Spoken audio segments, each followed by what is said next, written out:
요시야라고 하는 왕위에 올랐을 때 그의 나이가 무려 8살이었습니다.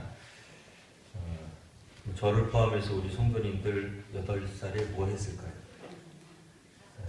적어도 우리 중에 왕이 된 사람은 아무도 없었습니다. 요시야라고 하는 이분이 왕이 되었는데 우리가 또 생각해 보면 요시야의 아버지도 있었고 할아버지도 있었습니다. 근데 이 두 왕이, 그러니까 할아버지 왕, 아버지 왕이 얼마나 못됐는지 하나님 보시기에 악이라는 악은 몽땅다 했던 그 왕 중에 하나들입니다.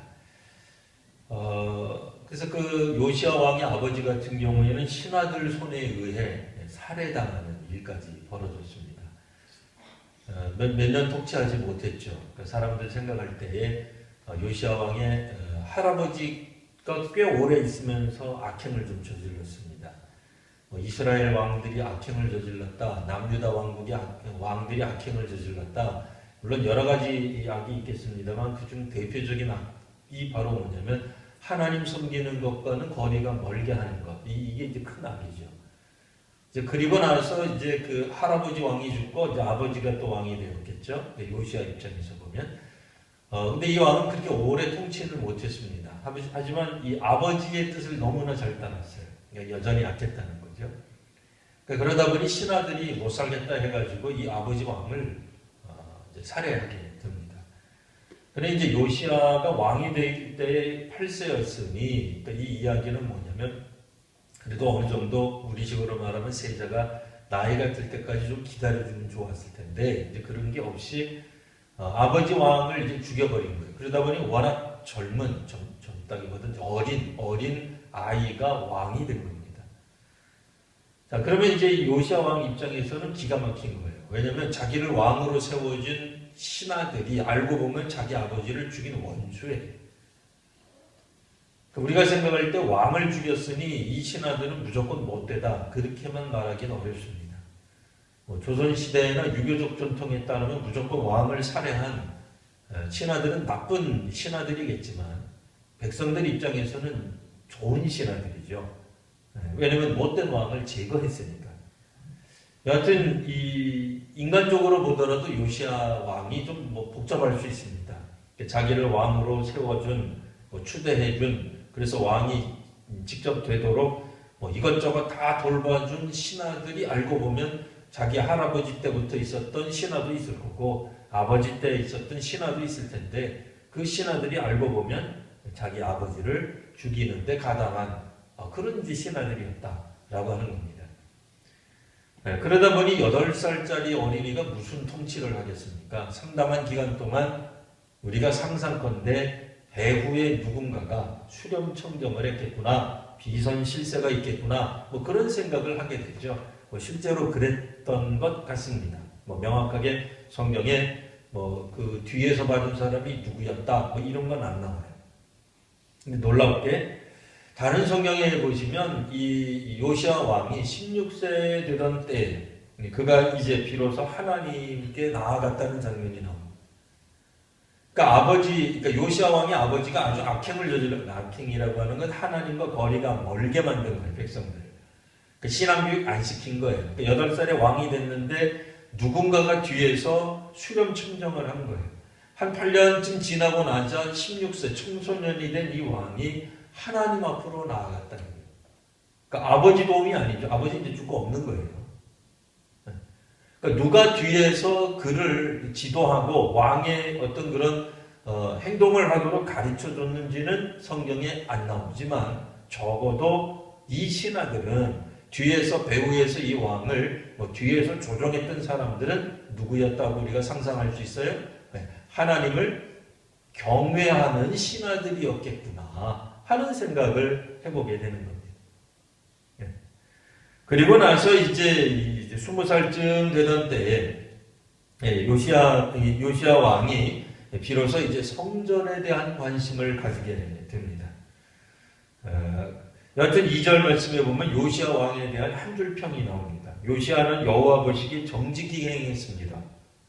역대 유다 왕들 중에 이런 유사한 평을 받은 왕들이 없었던 건 아닌데 그 다음 구절은 없어요. 그 다음 구절이 뭐예요? 그의 조상 다윗의 모든 길로 행하고 좌악으로 치우치지 아니하였더라. 우리로 말하면 뭐예요? 극찬을 받은 거예요.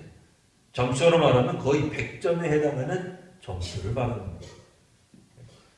역대 그 유다 왕들 중에 히스기야 왕이라고 하는 이 요시야 왕보다 앞에 있었던 왕이에요. 그도 굉장히 좋은 평가를 받았어요. 근데 어찌된 일인지 아수르를 좀 돈으로 좀 이렇게 잘 마음에 들게 하려고 시도를 하다가 뭐 그의 인생이 좀 복잡해져요.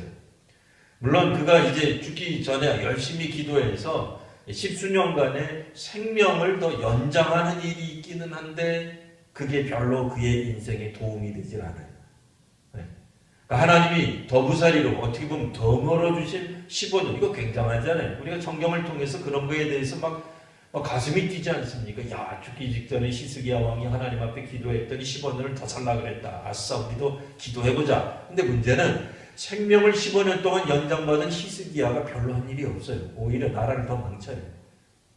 더 살면 뭐예요? 나라를 망치면 그 소용없는 거잖아요. 그래서 이 히스기야 왕이 사실 이 요시야 왕 전에 굉장히 하나님을 사랑하는 칭찬받는 왕으로 주목받지만 절반쯤 하다가 그냥 멈춰버려요. 근데 이 요시야 왕은 그렇지 않아요. 세상에 이렇게 좋은 평을 받다니. 이거 어려운 거죠. 자, 그가 이제 3절에 보시면 요시야 왕 18째 해에, 그래서 이제 통치가 이제 시작한 지 18째 해 되는 날 그가 이제 성전에 대한 관심을 갖게 됩니다. 이제 20살 좀 넘어서 성전에 대한 관심을 갖게 되면서 성전 상태를 보니까 이게 엉망인 거예요. 왜요? 할아버지 왕도 그렇고 아버지 왕도 그랬지만은 성전을 거의 방치했어요. 성전을 방치할 뿐 아니라 심한 경우에는 아예 성전에다가 이방 신을 갖다가 섬기게 했어요. 성전이 이건 많이 훼손된 거죠. 뭐 방치 그러면 그냥 뭐 손 놓고 만 거던데 사실은 그의 이제 할아버지 아버지는 뭐 이렇게 손놓은 정도가 아니라 아예 훼손을 했어요. 성전을 하나님이 하나님의 이름을 둔 곳이라고 스스로 말씀하셨죠. 굉장한 곳입니다. 거룩한 장소예요. 우리가 성전을 뭐 신학시대 이후로 살아가기 때문에 오늘에는 성전이 없습니다. 성전이 아니라 교회입니다. 뭐 그렇게 말한다 할지라도 구약 성경에서 성전은 여전히 의미가 있는 장소예요. 만약 우리가 구약 시대를 살고 있다면 성전 중심으로 마땅히 살아가야 되는 겁니다. 근데 그 성전을 할아버지 때, 아버지 때 아주 엉망으로 만들어 놓은 거예요. 근데 이 자녀가 이제 손자가 될 수도 있고 아들이 될 수도 있겠죠. 그가 왕이 되고 나서 어느 정도 그가 사리분별을 하고 왕의 풍모를 가지면서 성전을 보니까 그때 깨달음이 온 거예요. 이게 아무 때나 오는 게 아니죠. 하나님 사랑해야 이 성전의 모습이 보여요.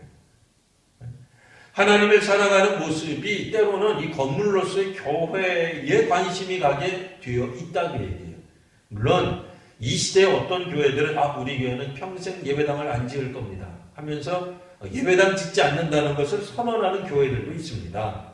뭐 그게 나쁜 거 아니죠. 뭐 그럴 수 있어요. 예배당 성전하고 성전을 짓고 성전을 관리하는 비용을 차라리 구제와 봉사와 선교의 비용으로 사용하겠습니다. 그거 박수칠 노릇입니다. 근데 만일 성전이 있다, 예배당이 있다, 교회가 있다 그러면 어떻게 해야 돼요? 잘 관리해야죠. 그럼 뭐 빌려서 쓰는 그 건물은 관리 안 합니까? 관리해야죠. 어디에까지 임대하는 거 아니겠어요? 뭐 그냥 공터에다가 천막 치는 거 아니잖아 지금. 대개 이제 그런 거 이야기하는 교회들이 수천 명 모이는 교회거든요. 그러니까 뭐 그렇다고 해서 그들이 임대해서 사용하는 건물은 관리 안 하면 관리 안 하면 큰일 나죠. 그러니까 믿음의 사람들은 그것이 오늘날 우리들의 그러니까 현대적 개념으로 우리가 교회를 소유하든 건물을 소유하든 안 하든 예배당으로 사용하니까 하나님 만나서 예배 장소로 사용하는 기독교 교육을 하는 장소로 사용하는 성도님들이 거룩한 친교로 만나는 장소로 사용하는 그곳을 마땅히 관심 갖게 되는 때가 온다고 얘기해요. 성전에 관심이 가지기 시작했어요. 누가? 요시야 왕이. 그래놓고 보니까 이거 형편없는 거예요. 실상 구약의 여러 왕들이 이스라엘 땅을 관리하고 이스라엘 땅을 섬기면서 그런 부분들에 대한 영적인 무지가 있었습니다. 뭐 아수르 종족이나 뭐 혹은 뭐 히타이트 종족이 침략해 왔다. 뭐 그럴 수도 있지 뭐 우리가 뭐 평생 싸우다가 살았는데 그러면 안 된다니까요. 물론 싸우면서 살았어요. 구약의 백성들이 싸우면서 살았지만 하나님이 이스라엘 백성들에게 약속의 땅으로 허락하신 가나안 땅에 이방인이 발을 딛는다는 것 자체가 모순이에요. 그것 자체가 심각한 범죄 행위예요. 그것 자체가 이스라엘 백성들이 지금 뭔가 잘못 가고 있다는 것에 대한 하나님의 쌓인 경고다 그 얘기예요. 왜 그래요? 이스라엘 백성들이 언제 뭐 군사력으로 활로 창으로 검으로 그때는 총이 없었어요. 총칼로 여리고성 점령했냐 말이에요. 아니잖아요. 아이성 점령할 때 언제 이스라엘 백성들이 총칼이나 뭐 포를 쏘고 뭐 원자폭탄 터뜨려 가지고 그 성들을 함락했습니까? 아니란 말이에요. 이스라엘 백성들이 한 것이라고는 그저 걸어가는 것뿐이었어요. 게다가 오죽하면 여리고성에서는 어떻게 했다고요? 침묵했어요. 아무 말도 안 했다. 내세울 게 없어요. 우리 중에 목소리가 누가 제일 크냐 말할 필요가 없어요. 6일 동안 그냥 아무 말 안 하고 그냥 돌아가. 그 건물 뱅뱅 도는 건데 뭐 한 게 뭐가 있어요. 아니 물론 돌았죠. 동긴 돌았는데 특별히 인간적으로 전투를 위해서 한 거는 없다고 얘기해요. 그걸 무슨 비장한 각오로. 한편으로는 이스라엘 사람들이 안 믿었어요. 이게 도대체 자기들도 이게 무슨 일이 일어나는 건가? 이래가지고 뭐가 일어나. 오늘날 하는 여리고 그러니까 여호수아 행전하고 좀 틀려. 여호수아 행전은 아예 작정하고 뒤에 도는 거잖아요. 그 사람들 그렇게 작정하고 돌고 그러지 않았어요. 물론 돌긴 놀았어요. 순종 안 한 건 아니에요. 순종하기는 했지만 뭐 그것을 전투의 방법으로 생각하고 전략적 접근하고 그러지 않았다는 거예요. 영적 전쟁하겠다고 덤빈 것도 아니에요. 그냥 하나님 말씀이 있으니까 도는 거예요. 좀 딴 얘기인데요. 혹시라도 여러분들이 선교지에 가거든 여호수아 행전한다고 무조건 돌지 마세요. 돌 수는 있어요. 언제 돌면 돼요? 하나님이 말씀하신 게 있으면 도세요. 이 전략적으로 내가 이 도시를 점령하리라, 영적으로 전쟁하리라 하고 그렇게 하지 마세요. 하나님이 유일한, 그러니까 영적 전쟁을 하는 유일한 방법으로 여호수아 행전하라고 가르쳐 주신 게 아니고 여리고성 함락할 때만 도는 거예요. 다른 섬 함락할 때 돌지 않았어요. 그러니까 아무 때나 돌면 큰일 나요. 네. 우리가 제정신 차려야지. 하나님 돌라 그랬을 때 돌아야지. 그게 제정신이에요. 하나님 돌지 말라고 돌라고 말도 안 했는데 계속 돌아버리면 말을 잘해야 되는데 이게 도는 거예요. 아무 때나 돌면 안 돼. 그러니까 큰일 나요. 이스라엘 백성들에게 하나님이 이렇게 가나안 땅을 주셨을 때 그 땅 안에 이방 민족이 쫓겨났던 이방 민족이 다시 슬금슬금 들어왔다. 이거 심각한 거라니까요. 그들이 왜 있어야 돼요? 있어야 될 이유가 없어요. 있게 된 이유는 단 하나예요. 이스라엘 백성들이 하나님 섬기는데 뭔가 지금 하자가 생긴 거예요. 실패하고 있는 거예요. 그러니 이제 자신들이 섬기고 있는, 자신들이 통치하고 있는 땅을 볼 뿐 아니라 요시야 왕이 성전을 보게 된 거예요. 성전 보니까 여기도 무너지고 저기도 무너지고 이거 뭐 꼴이 말이 아니에요. 한 200여 년 전에 왕이 성전을 수리했던 왕이 있었어요. 한 200여 년이 지나가는 동안 아마 이 성전을 잘 관리를 안 한 것 같아요. 그러니까 건물이죠. 건물로서의 성전을 관리를 잘 안 한 것 같아요. 물론 요시야 왕의 아버지 할아버지는 아예 이 예루살렘 성전을 이방 신전처럼 만들어 버렸어요. 이게 심각한 거죠. 뭐 여하튼 자 그래서 이 요시야 왕이 생각해 보건데 이 성전 수리를 어떻게 할 거냐? 이 재정은 어디서? 그리고 누구한테 맡겨서? 어떤 방식으로? 당연히 역사에 있어요. 요시야 왕 이전에 역대 왕들 중에서 이 성전 수리에 지극한 관심을 가졌던 왕이 있었단 말이에요. 이 왕이 한 거를 자기도 본다 하기 시작합니다. 사람들이 성전에 가면서부터 이제 성전에 갈 때마다 이제 헌금하는 게 있어요. 봉헌하는 게 있어요. 그거를 모아다가 이제 제사장들에게 주어서 제사장들이 이제 나아가서 이제 성전을 수리하도록 하는 그런 방식이 예전에 있었거든요. 그러니까 이제 그 방식을 그도 따라가는 겁니다. 옛날에 이제 요아스라는 왕이 있었는데 이름도 비슷하죠. 어쨌든 요시야가 아니라 요아스라는 왕이 있어요. 이름이 비슷해요. 요아스라는 왕이 그런 식으로 성전을 관리를 했어요. 관리를 할 때 중간에 이제 사람을 하나를 두고 그 사람이 이제 뭐 사람도 쓰고 뭐 목재도 나르고 그 사람이 돈을 관리하고 그 다음에 해가지고 성전을 수리하는데 일단은 회개하지 마라. 우리식으로 말하면 뭐예요? 우리 교회는 감사를 1년에 4번 하는데 거기는 감사하지 마라. 이렇게 얘기를 했어요. 왜요? 그 사람들은 신실한 사람들이기 때문에. 이것도 멋진 말이에요. 하나님의 성전을 관리를 하면서 그 성전을 수리하는 사람에게 정말 신실한 사람들에게 그것을 맡기는 거예요. 믿음의 사람들에게 맡긴단 말이에요. 오늘날 약간 조금 창피한 이야기이긴 합니다만 성전 건축하고 나서 위태로워지는 교회들이 종종 나온단 말이죠. 요즘 관행이 그렇다면 하면서 건축하면은 10%에서 20%를 누가 이렇게 받는 거 왜 되돌려 받아야 되는지 모르겠어요. 되돌려 받아가지고 네가 먹었느니 내가 잡섰느니 그러면서 이 교회가 문제가 생긴단 말이에요. 그게 심각한 거죠. 잘못되는 거죠. 회개나 감사가 필요 없다는 얘기가 아니겠으나 현대사회는 회개나 감사를 해야 할 것입니다만 그러나 적어도 오늘 성경에 나와 있는 표현 7절 그러나 그들의 손에 맡기는 을 회개하지 말아라. 이는 그들이 진실되게 행하기 때문이다. 이 참 믿을 만한 사람들에게 맡긴 거죠. 어쨌든 이러다가 보니까 이제 성전을 수리하는 와중에 갑자기 성경책이죠. 율법책이 발견이 됩니다. 이 율법책을 이제 이 대제사장이 받아가지고 이 율법책을 이제 서기관에게 줍니다. 왕의 신하라고 볼 수 있습니다. 이 왕의 신하가 이 서기관이 이것을 받아들고는 읽어보니까 이거 기가 막힌 소리가 있어요. 무슨 소리인지 아직 몰라요. 아직까지는. 이 기가 막힌 소리를 그냥 있으면 안 되겠다 싶어가지고 왕에게 나아가서 왕 앞에서 서기관이 그 율법책을 읽습니다.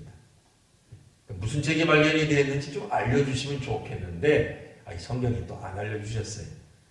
근데 적어도 이 요시야 왕과 혹은 그 신하들이 이 이야기를 듣고 마음에 큰 충격을 받았던 것으로 봐서는 첫 번째 추측은 신명기일 것이다. 이런 추측이 가능하겠죠. 혹은 두 번째 추측으로는 모세 오경이라고 아까 오경으로 알려져 있는 창세기, 출애굽기, 레위기, 민수기, 신명기 5권의 책이었을 것이다. 두 가지 다 가능할 수 있을 것 같아요. 근데 적어도 신명기서는 들어가 있을 것 같아요. 왜냐하면 신명기서야말로 하나님 앞에서 우리가 제사를 어떻게 드려야 되는지, 성전 하나님 앞에 나아가는 사람들이 어떠한 태도로 가져야 되는지를 집중적으로 기록한 그런 책이란 말이에요. 그러니 적어도 신명기에 관한 이야기가 여기에 반드시 들어가 있을 거다. 우리가 정당한 추측을 해볼 수 있겠습니다. 여하튼 왕이 이 이야기를 듣기 시작합니다. 서기관이 임금님 우리가 성전을 수리하다가 임금님 명령에 따라 성전 수리하다가 성전 한 귀퉁이에서 율법책을 발견했는데 이 내용이 보통 심각한 게 아닙니다. 아주 비상한 내용입니다. 하고 읽기 시작합니다. 사람들이 여태까지 못 봤던 내용이라는 거예요. 왜 못 봤을까요? 그 얘기했잖아요. 아버지하고 할아버지 때 엄청나게 죄악을 범했거든요. 상당한 기간 동안 이스라엘 백성들이 하나님의 율법에서 멀어진 거예요. 나중에 이제 듣도 보도 못한 말씀처럼 이제 보게 되는 거예요. 사실은 듣도 보도 못한 말씀은 아니죠. 원래부터 안 될 말씀인데 이게 성전 한 귀퉁이에서 나오게 되었다는 거예요. 아마도 누군가가 숨겨놨을 가능성도 있어요. 왜요? 하도 그 할아버지 아버지 때 하도 폭정을 행했잖아요.